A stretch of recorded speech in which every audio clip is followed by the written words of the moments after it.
Smart Citizens, Disruption is Coming to Town. That is the title of the first keynote for this afternoon. It will be presented by Roland Busch. He is the Deputy CEO and CTO of Siemens. I need to make some space for him while you applaud him onto the stage. We are going to be talking about digital transformation. Mr. Roland Busch, please join us.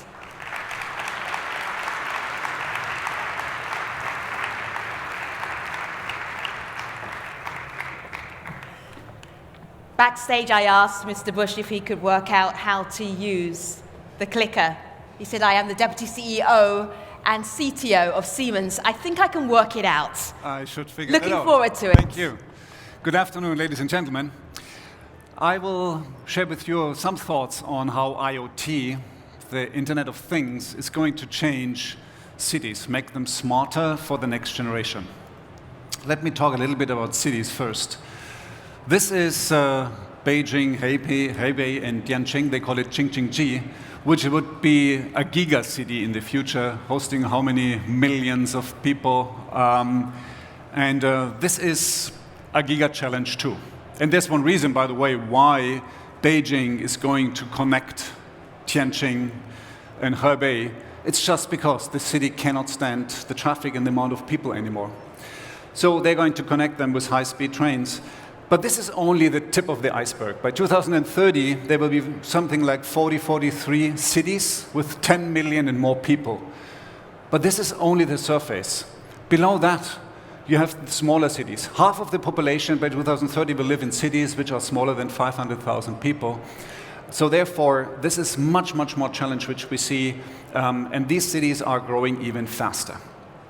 Question is, what are the challenges for these cities? And actually, over the last years, I met many, many mayors from mega cities, giga cities, smaller cities. And the challenges, I have to say, are quite the same. And I run you now through the challenges according to the sequence, which almost all the cities are coming with the same sequence. It's also amazing. First thing, when I meet a mayor, it's about how to move people and goods within a city. Urban mobility, big challenge. Just a reminder, it will not get better if you get a sharing platform into your city. The reverse is you have more cars and it's getting worse. Secondly, it is about emissions, CO2 reduction, and recently more and more the microclimate.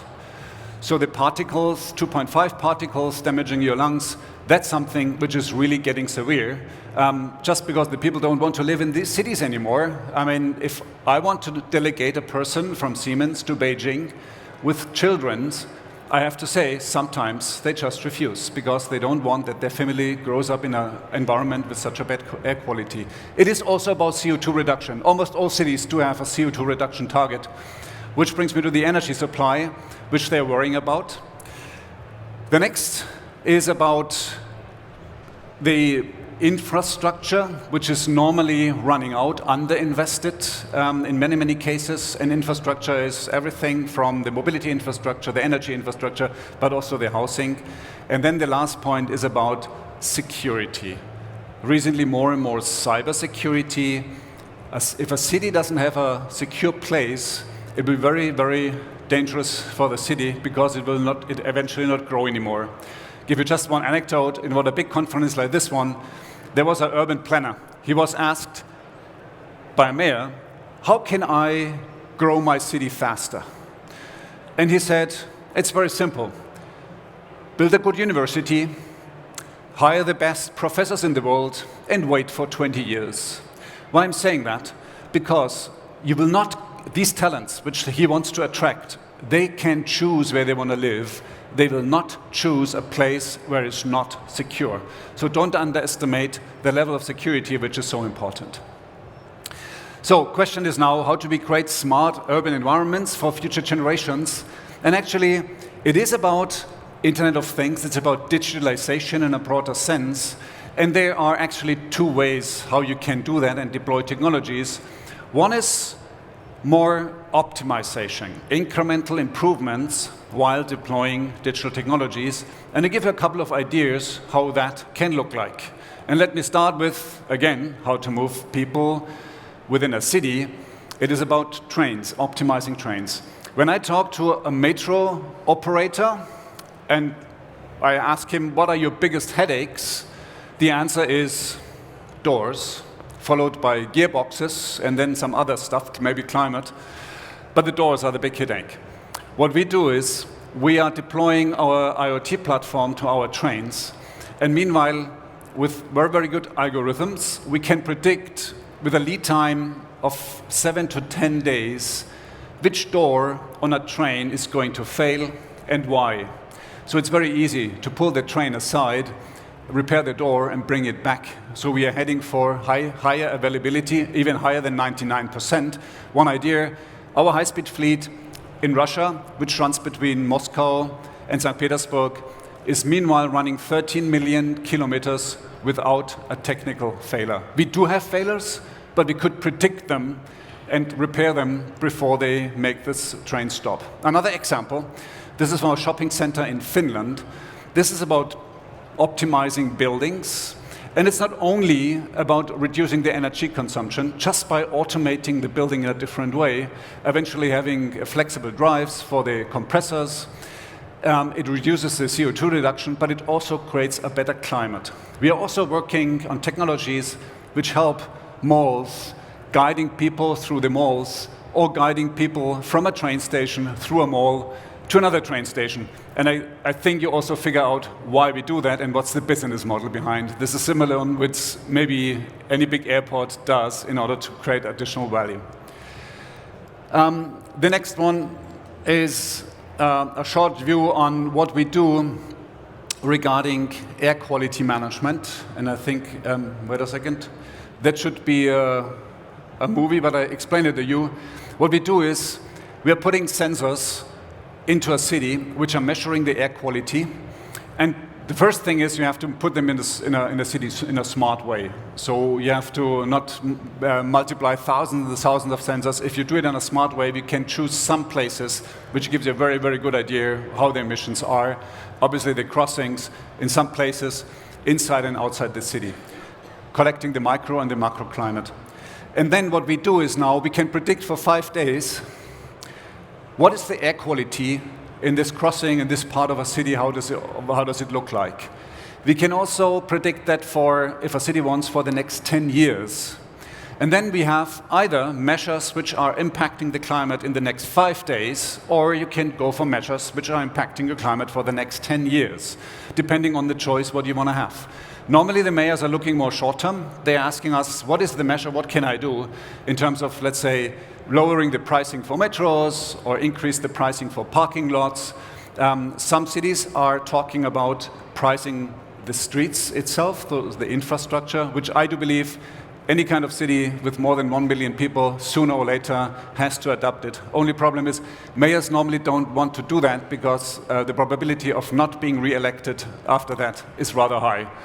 But once you have it, I tell you, it's a very good revenue and it's a very good way how to manage traffic in a city rather than running them out. So we have something like 50 different measures in place which we can deploy, simulate how that would impact the quality of in air, in particular these dangerous emissions, SOx, NOx and PM 2.5 particles, and see how that changes the climate. So we would give a clear guidance to a city how to limit their emissions to the value which they need to achieve in order to not pay penalties in Europe, for example. I'll give you another example. This is really what I believe is one of the biggest innovations in infrastructure. What we're going to do is, for the whole network of Norway, we are eliminating 11,000 signals. We are suppressing 330 interlocking stations and bring all of them to the cloud. We manage the whole infrastructure, the whole signaling infrastructure of Norway out of the cloud. It's not one, it's two. We have to have redundancies. And we do that out of one data center. And we will do that. While doing that, we can increase the capacity without laying a new line by 20%. We have much, much lower cost in operating it. So it's a huge benefit. It's a huge benefit for Norway.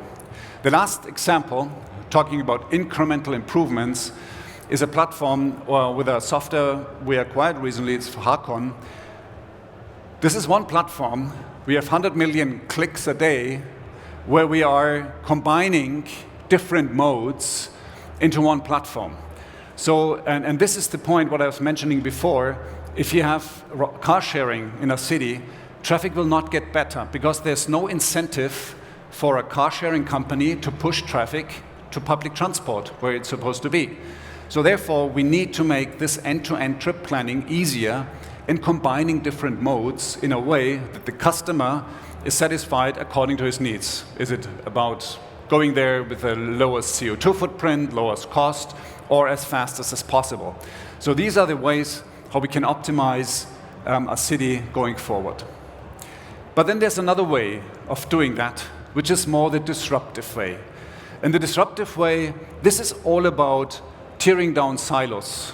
The silos of traffic, energy, buildings, you name it, and tearing these silos down, making these talking to each other, and creating, with an IoT platform, a way how you are communicating and coming to a much, much better system. So smart cities, they would look like, now I have to see whether that runs automatically. You have power supply, the infrastructure coexists, and bytes and bits too. You have a digitalization of the integrated infrastructure where you're getting the data together, you're aggregating them, you're bringing heating, cooling, electricity together, you're combining the mobility mode and the electrical mode when you're driving electric. You're integrating the buildings into the whole ecosystem. So you manage your traffic in a completely different way.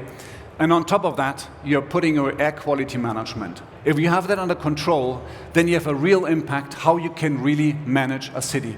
In order to do that, I do believe cities are going for an operating system for their infrastructure to bring this together.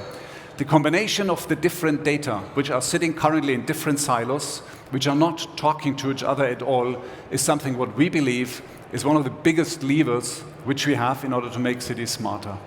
If you talk to our building technology people, they say currently heating and cooling, for example, is a completely different sector than the electrical one. But think about decentralized energy systems, where you have a small gas engine combined with photovoltaics on the rooftop. Eventually, you're buying green wind power. Combining that, you can burn the gas with an efficiency of 85 or 90%.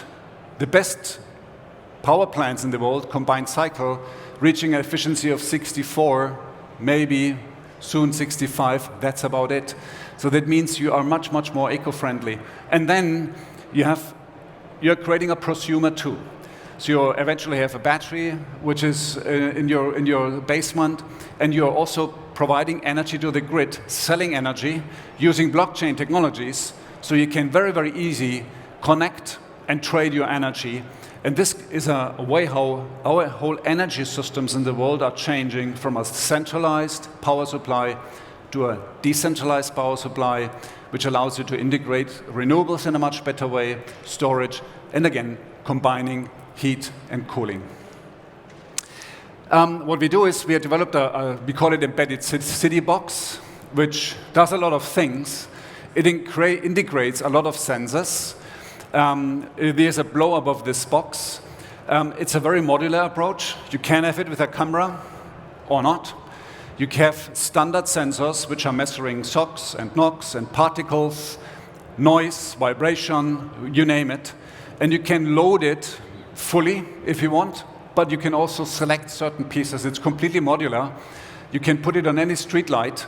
It's connected, and it has, and this is maybe the most powerful thing, it's not about the hardware, and the hardware is nice too, because it's so modular. It's more about the platform, the artificial intelligence platform behind it, which you saw, I introduced it to you earlier, which is really managing your air quality, but also the way how you're using parking lots in a city. So that means it's a combined platform, and it's getting trained.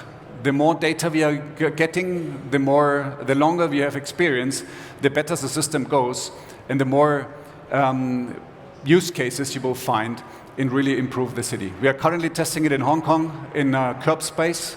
This is a space where a lot of delivery trucks are running, so we allow them to predict whether there's a slot so they can go there, offload and go away, and don't circle all around and don't have to wait and block the street unnecessarily. We are also using, and this is maybe, if you ask me for an example which is getting closest to an operating system of a city, I would say it's the Expo. It's the Expo 2020, where we are running MindSphere, which is our operating system. We're using that now to combine the different modes. We are collecting data from 200,000 data points, 130 buildings are connected. We are talking about the energy management, the watering, and lighting, so the doors, surveillance.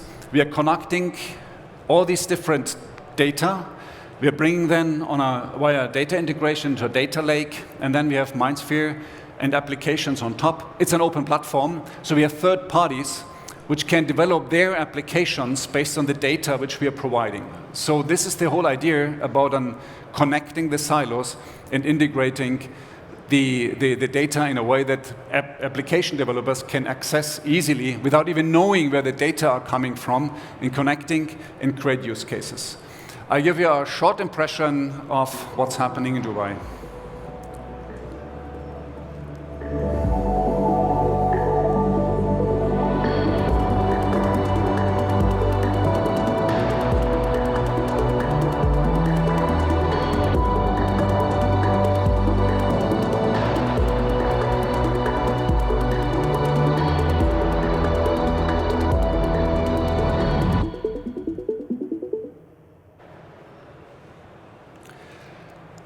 So, how is that possible? How can we mobilize and make technology work in cities?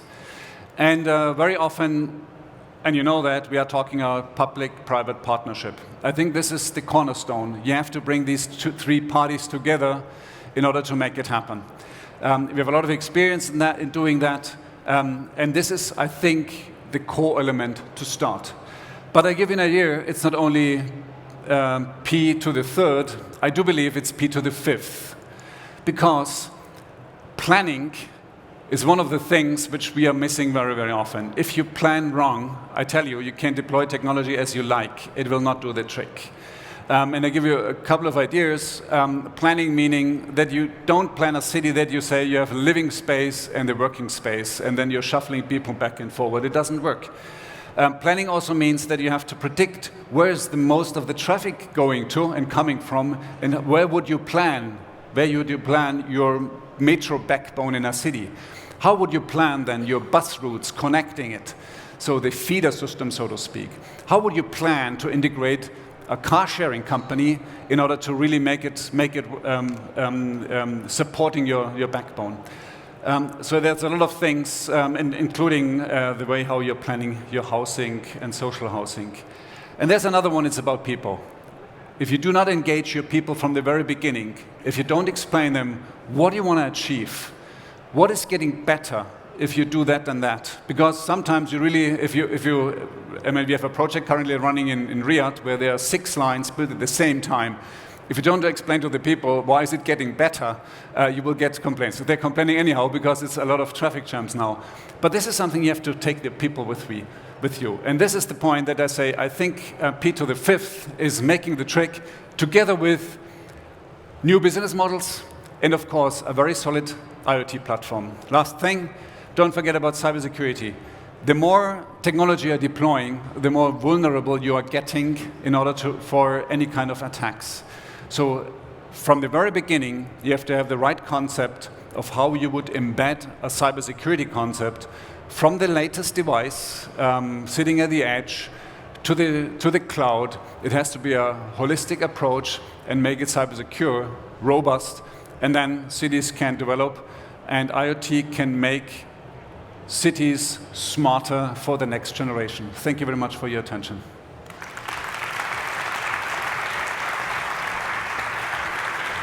Roland, thank you so much. Who would like to talk to Roland Busch? Roland, come and stand here. Would you go to the microphones around the room? Okay. Who's the first person? Excellent. Do I have somebody? Are you intimidating our audience? I don't know. All right. Do speak. Where are you? All right, let me start off. Here's somebody. Yes, hello. Good afternoon. Nope. Who are you? Tell us who you are and your he's question. taking a photo. Go ahead. Thank you. Thank you.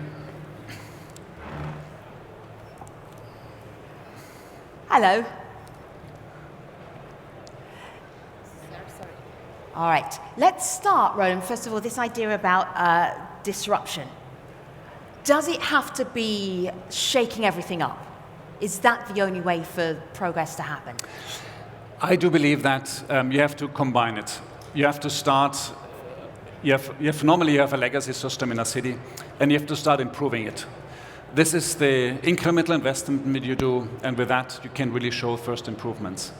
To a certain point, you really have to go for disruption, because incremental improvements bring you so far. Take my example from Norway.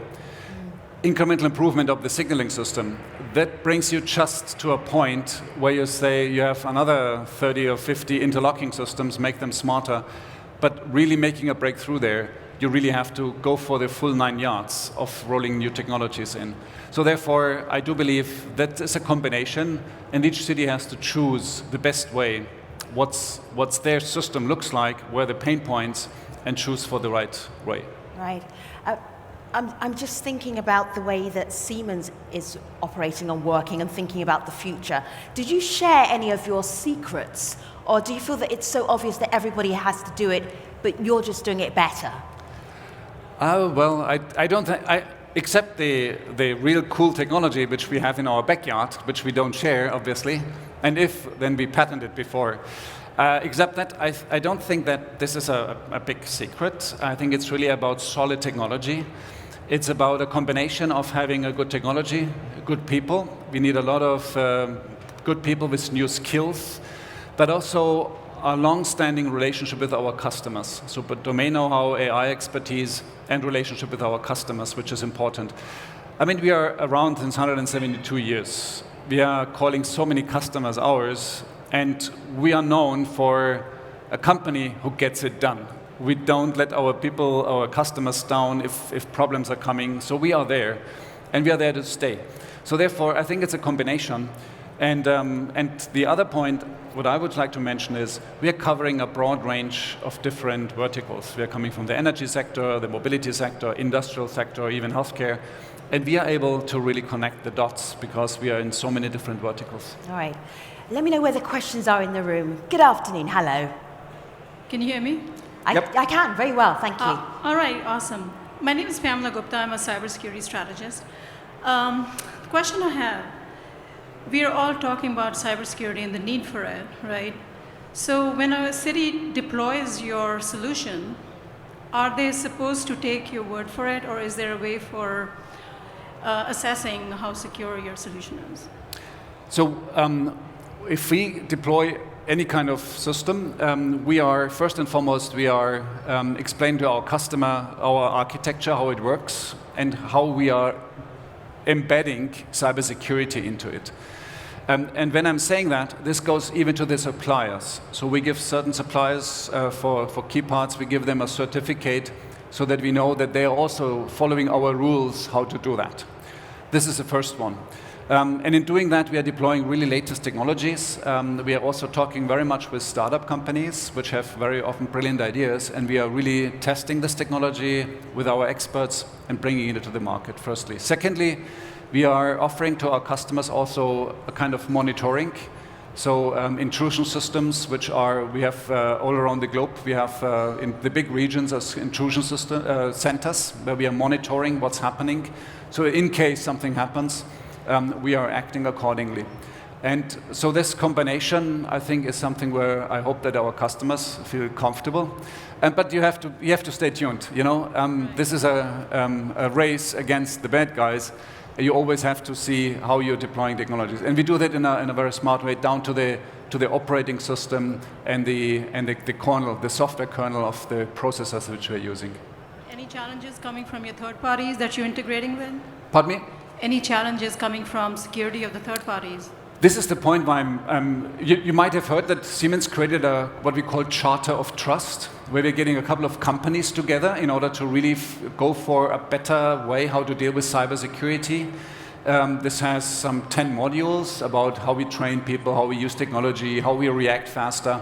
And one module is about the supply chain. And this is one which we took upfront and worked on from the very beginning. Because we do believe, and you see that from all the instances where you have successful hacks, very often they come from the real, from a thermostat sitting somewhere. Right. So we have to make sure that the supply base is deploying a proper way of dealing with cybersecurity. And that the power is now, if you have 10, 15, 20 companies giving a certificate to their suppliers, and then you share it across. This motivates so much suppliers to join because they say, if I get a certification from Siemens, all the others will use my technology too. So we can leverage very fast. We have meanwhile 350 suppliers certified, and this is a number which is increasing steadily. So therefore, this is a top topic which is in our focus. Thank you. Where are the other questions in the room? Put your hand up for a second. So I've got 4 more minutes left. Fantastic. This is great exercise for you because you're going to walk all the way from there, all the way across to the microphone. And while you do that, can you see one? Oh, that's not that far. Excellent. Very good. Okay. Good afternoon. What's your question? Yeah, verification. You said you provide air pollution forecasts. Do you provide a verification, and then do you try to delineate the forecast error based on weather versus the forecast error based just on air pollution? Yeah. So thanks for that question. Just to give an idea, what we do is we look into a city, and this is what I tried to explain before, and place enough sensors, but not too many. What you do is you place sensors first and foremost to the big crossings where you have the highest exposure. Then you place some sensors to, let's say, a park in a city, which gives you not the local exposure, but the background, let's say, noise. And then you place a couple of sensors outside the city, which is somehow the microclimate which is coming from outside. So this is the first thing. Secondly is exactly what you're saying. We are incorporating weather data, historic data, data about events. Think about a city with a big event, then you definitely have more traffic in certain directions. So, or holidays or whatever, so we blend it into the system, and then we are running our simulation also based on the historic data. The longer we can get data from the past, the better our systems is, or the longer it runs, the better it gets. And then and the real challenge comes now, and this is something which many other systems can do too. The real challenge is now, what does it mean predicting? What does it mean if I would, let's say, increase the price for parking in a city by so much? Or what would it mean if I would not allow diesel cars to go into the car? By how much can I now get the NOx level down? And to predict that, this is the real, where you really need the brain work, the AI experts. You need also some historical data. But the more often you do that, the more precise you are ending up. We are experiencing that currently in a city, and we are learning very fast. And this makes really a difference, because then a mayor can really decide very precisely what to do in order to get what kind of benefit. Thanks for the question. Thank you, sir. The microphone is there. Do stand up and walk to it. Excellent. Hello. Thank you. My name is Philipp Boutoyer. I'm the CEO of Tegel Project, a neighbor of yours in Berlin. As cities, we are looking at platform systems to manage them, of course. You've rightly mentioned that in the energy world, we are entering into a decentralized world now. And in the software world, you are proposing kind of a Windows for cities, if I got it correct. So a centralized system, whereas the overall trend is into a more diversified, decentralized world in software as well. Could you elaborate on that a bit? Thanks for this one. So if you look about the system which we want to have, at the end of the day, first thing is you have to go to what the people call the edge. You have to go to all the devices and connect them. This is maybe the most complex one. Some systems are connected, some are not, and you want to do that with a limited cost. So you cannot put sensors everywhere. That doesn't do the trick. It costs too much. So that means connectivity is the first thing. Once you have that, obviously you want to connect the data and you want to store them in a cloud. Here comes the second challenge. Just storing data is easy. But if you understand how a building is run, how a train is built, then you can have a data structure which really allows you to store the data in the right manner. This is where we say where domain know-how is going to be embedded in your system, how you store it. And then you have that, having that ready, then you need applications. What I'm saying now is, when I talk about an operating system for a city, is you just need a thin layer. We call it MindSphere. It's a thin layer which allows you to, number one, connect, and number two, to bring the data then to any kind of cloud. We are working cloud agnostic, so if you want to go with Azure, Amazon, Alibaba, you name it, you can choose. That's about it. You're not looking into more than that, because the applications, you can choose applications from Siemens. You can also have third parties develop their applications and integrate them. We have open APIs, so it's very open. So meaning that, you're completely right, it's more decentralization. You want to mobilize as many, as an ecosystem as big as it can be. At a certain point, yet you have to decide for one thin layer in this technology stack, which allows you really to bring this whole thing together. So that's about it. I hope that explains your question. Roland Busch is the Deputy CEO and CTO of Siemens. Thank you for spending time with us this afternoon. Ladies and gentlemen, Roland Busch. Thank you.